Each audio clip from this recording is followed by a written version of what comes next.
Good morning, everybody. Mike Vacchi, Princetontrader.com, here with your Wednesday. Yep, it's Wednesday, pre-market webcast. So daily chart, couple of things.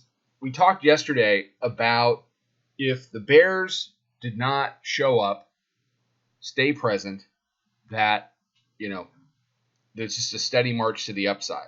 The bears tried yesterday. It was actually a really nice short. We were in for the vast majority of the morning. They took it down into the 43.05 area. Let me give you. Let's look right now at the hourly chart. So down to the 43.05 area. It hung there for about 15-20 minutes. We were in a few shorts at this point. And then you see the weekly pivot, 43.1667. They couldn't hold it. And when they couldn't hold it, it accelerated. It turned daily pivot into support overnight, turned 25 into support overnight, and then it marched. So right now we're in a long, not from the lows, but from 18, because the key for me was the area of conversion of the weekly pivot. It's going to convert. It was going to convert, then taking a beeline and doing kind of a V recovery back up to 48 was and still is on the table.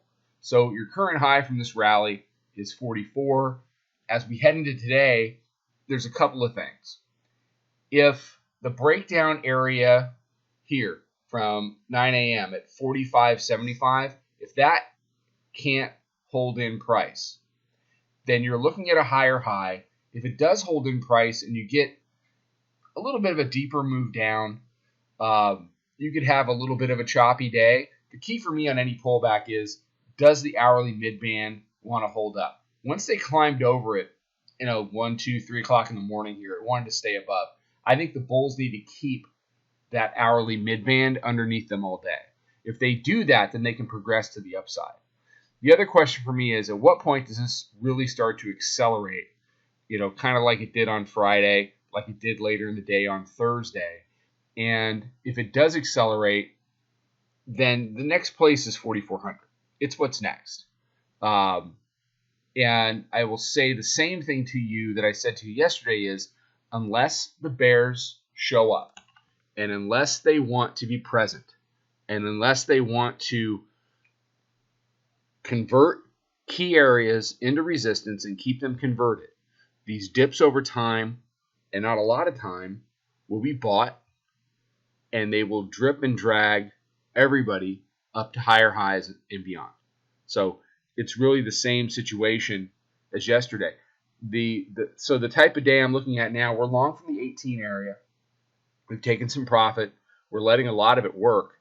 And because, when I'm out of the office, my tendency is to position trade a little bit more than the intraday stuff that we normally do, just because, I'm in and out.